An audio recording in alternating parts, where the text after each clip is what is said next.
Dear students, this is Law of Evidence and Criminal Procedure, POLT IT22, represented by me, Alex, your part-time tutor.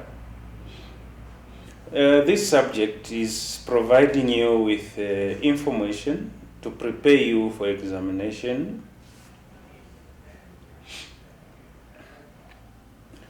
It's to equip you students with detailed knowledge of principles of law of evidence and criminal procedure, provide skills and competence necessary or relevant in investigation of crime and court procedures, analyze and evaluate procedural principles applicable during arrest, search, entering premises, seizing of property connected with criminal act. We have learned from our previous module, IT21, where we dealt with a collection of evidence, warrants, and search. So, in here, we will understand the authority and the powers of the prosecutor.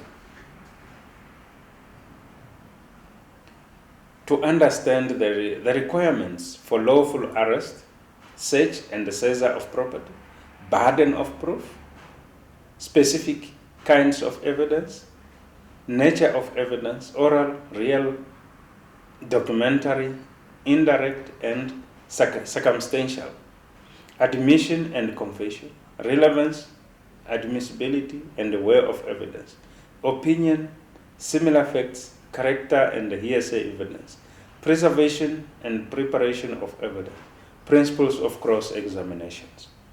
So those are the aspects that we will look into, which we have to know in our own daily life as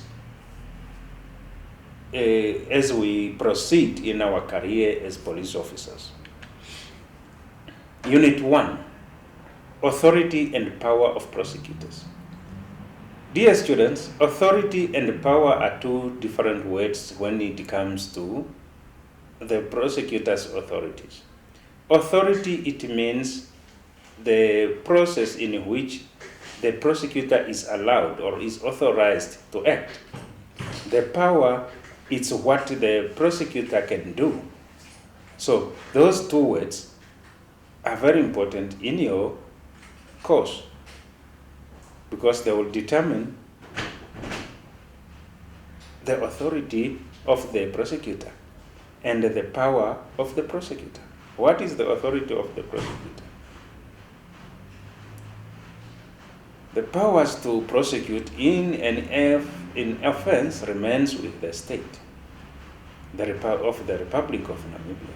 That is the power of the prosecutor. The office of the Prosecutor General in Namibia is constitutionally established. That is now the authority. It's authorized by the Namibian Constitution as it was established in terms of Article 88 of the Namibia Constitution. Prosecutor General is appointed by the President. That is the authorization on recommendation of the Judicial Service Commission. Now follows the powers of the PG, as listed below. It's for your own intake. They are very clear to you, my dear students. Unit 2, Requirements for lawful arrest, searching, and the seizure of property. Dear students, this is very important. Lawful arrest, the arrest person should be informed of the reasons during or after the arrest. So if any person that is arrested must be informed of the reasons of his arrest. If he is arrested through the warrant of arrest, the copy thereof should be given to the suspect or accused.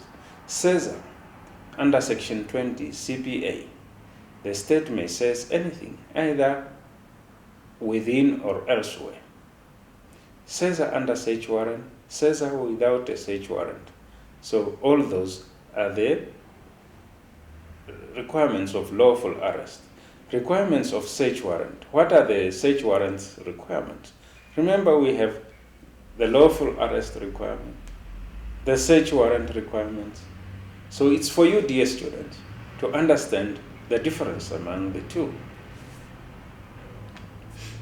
Unit 3, burden of proof. Burden of proof lies with the state. Prima facie, each criminal case has to be proven beyond reasonable doubt against the accused by the state. Criminal liability. Prima facie proof and conclusive proof. At first sight or first impression, prima facie case. A case based on prima facie evidence. In criminal law, the prosecutor on behalf of the state brings an action against the accused to which the state shall prove beyond reasonable doubt that indeed the accused is criminal liable for committing the offense before the court. If the case creates doubt regarding the criminal liability of the accused, the court must acquit the accused. Simple. In common law, the state has the burden of proof beyond reasonable doubt. Section 217(1)(b) of the CPA made two changes. Confession to magistrate. Any of such confession does not need any other proof. Secondly, if it is deemed to be freely and voluntarily made in sound and sober sense, evidence ascertain the truth as the facts. Proof what the law says. Probability apply what the law finds to be the truth in any real sense. Specific kinds of evidence. Evidence provides proof and presented in court by different means. Major types of evidence: oral, real, and documentary evidence. In the previous lessons, we learned about testimonial, which is oral, and real evidence. And we spoke about documentation. So here we have three: oral, real, and documentary evidence. Oral evidence, words spoken by witness in court. Viva voce. The witness appears before court to give the testimony. Written affidavit or under oath. Subpoena witness solely. Real evidence, material objects for inspection. The real evidence, they are physical evidence which can be inspected by the court, such as weapon used in crime, appearance of a person, tape recording, fingerprints, photographs, handwriting, printed document, and blood test. Documentary evidence. Any evidence by means of which information is recorded or stored, such as book, map, plan, drawing, or photograph, pamphlet, letter, circular letter, list recorded, placard, or all this. Documentary must meet or obey three basic rules before admitting document as evidence. First, the content of the document must be relevant to the facts in issue. Secondly, the original document must be produced. Lastly, the document must be authenticated. There are three types of documents, being public document, private document, and official document. Taking of admission and confession. Confession, an equivocal acknowledgement of guilty, the equivalent plea of guilty before a court of law. All the elements of the offense have to be admitted or satisfied without any possible defenses should be excluded. Admission out of court to all elements of the crime charged, requirements of confession made by accused person. It's considered in two ways: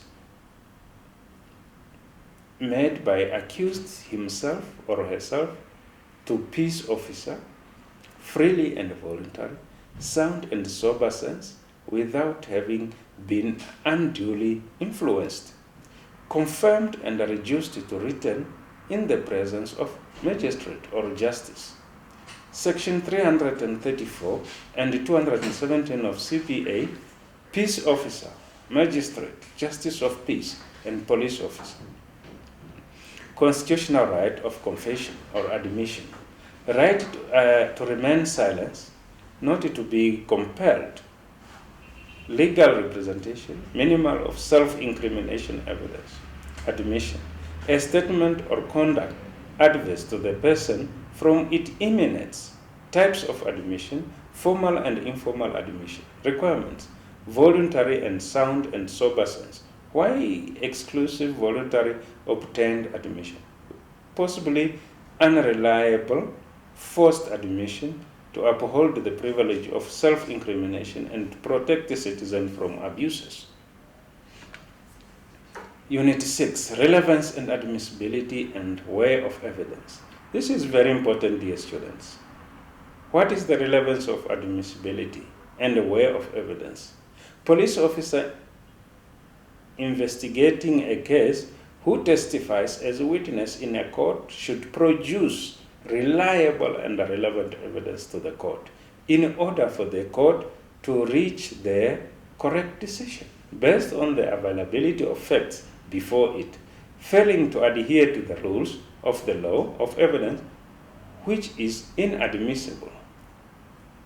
Admissibility and exclusionary rule. In criminal case, the prosecutor and defendant may present evidence to support their case. So, as we indicated earlier, state bears the burden of proof and providing guilty beyond reasonable doubt. Therefore, the accused or defendant presents evidence to challenge the state's case. Given the opportunity to review evidence before court and object to the inclusion of certain evidence before or during trial, the evidence must be obtained in a constitutional manner. Otherwise, the defendant may move the court to exclude evidence that the state obtained in violation of their constitutional rights. Relevant evidence may also be excluded if it was obtained in an improper or unconstitutional manner. So, that is now the human rights side of the justice. Evidence comprises of materials, information relating to the subject matter of a legal proceedings submitted to the court by the parties to enable the presiding officer to judge and to settle a dispute. So the rest you can read them for your own, dear students. Unit 7, opinion, similar facts and character and the hearsay evidence. Importantly, it's for the police officer to understand these points. It is a police duty to collect relevant evidence, as they are the gatekeeper to justice. Their role is very important. What will provide us a tool of proof? Such evidence are used in court to evaluate cases and help in reaching a conclusion. Hearsay evidence, opinion evidence, similar facts evidence, character evidence. What are all these? Hearsay evidence in common law refers to oral or written statement made by a person who are not parties and are not called as witnesses and are inadmissible to prove the truth of matters stated. So those are the hearsay evidence. Someone heard something being spoken and they come and say, I heard like this, and this, which cannot help the court to determine the case because there's no assurance of the reality. It's just the hearsay evidence. Opinion evidence. This is the evidence given by the experts in their expression of the investigation. For instance, when we talked about forensic investigation, we have scientists who have to analyze and assess the evidence. So they have their knowledge of providing the opinion of what happened according to their investigation. Furthermore, the rest you can read for yourself. Similar facts evidence. Facts that are similar to the disputed facts. The accused has acted in a similar way before. So, and Therefore, he or she tends to behave in a certain manner. So this is a reference. For instance, if a person committed rape in the previous time, and again on the other side, he still have to do the same. So they say similar facts evidence. It seems that you are using the previous acts or the previous crime to the current situation. Character evidence. This is the character of a person. Refers to reputation, disposition of a person to behave in a certain way. Specific incident in the personal history of subject. So that is what we refer to as character evidence. Preservation and the preparation of evidence. How do we preserve and prepare evidence? We spoke in the previous time on collection and packaging of evidence. So evidence forms part of any testimony. Writings, material, objects, or other things presented to prove the existence or non-existence of a fact. It is used at trial to prove the elements of case or defense. Pre-securing of evidence. Crime scene. Area where crime was committed. Physical evidence will indicate the presence of the parties involved. Securing a crime scene. First responding officer at the scene of a crime secure the area as soon as possible to prevent losses of evidence, recording of information, documentation, location, objects need to be moved, photographs should be taken. Pre-crime scene attendance. Crime scene vehicle must be fully stocked with the equipment and the supplies that are likely needed, no matter the type. Compile a checklist of all activities on a given crime scene, such as the full name, time of notification, and particulars. Preserving evidence, safety of the firearm and collection of the firearms. These are very important for you, dear students. The rest are for you to compare with the guide and other study materials that you can find which can give you details of the information. It's very important. These are just short directions that given to students to understand. Types of collection. You dry blood on fabrics, blood stain on the walls and the floors. So those are the types of evidence that can be collected. Types of evidence you need to prepare. Determine every element necessary to prove your case or claim or to prove the defense to the case or claim brought against you. Determine facts necessary to establish each element of your claim or defense.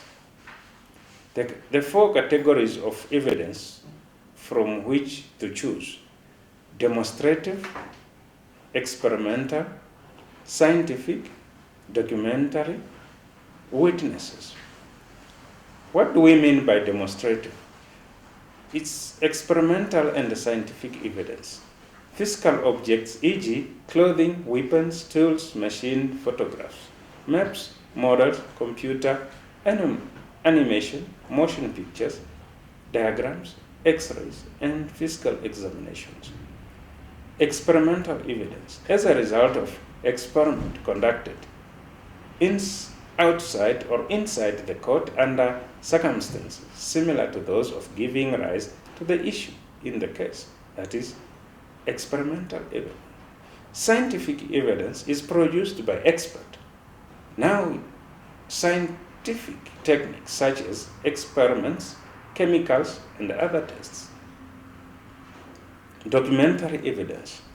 The common type at trial, all kinds of writing, handwriting, typed, printed, photographed, and every other methods of recording on any tangible thing and any other form of communication, oral representation, written instruments and documents such as checks, receipts, invoices, contracts, leases, wills, and official documents. Witnesses. The best witnesses for each piece of evidence through testimony and testify as to the fact about which they have personally acknowledged or expert knowledge. So we have different types of witnesses. This you can read it for yourself. Unit 9, Principles of Cross-Examination.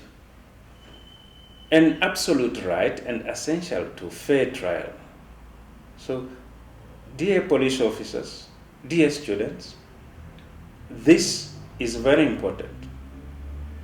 An absolute right and essential to fair trial, as it is guaranteed in the Namibian Constitution, Article 12, 1D, right to adduce and challenge evidence, right to cross-examine. So, principles of cross-examination, in short, implies that an accused person has a right to challenge the evidence presented by the state against him. And denying the accused the opportunity to do so, it can end up into gross irregularity in the trial and could impair the validity of the trial. Section 167, Examination in Chief.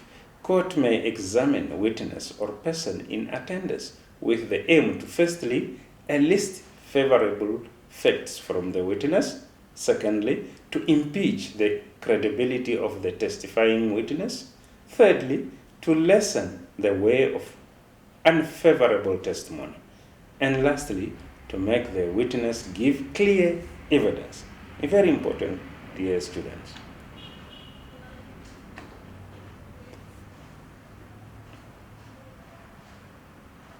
So that is the end of our presentation on this law of evidence and criminal procedure. The rest is for you, dear student, to get the rest of the articles in the guide and other books which you can find or which you can use related to law of evidence and criminal procedure. I thank you.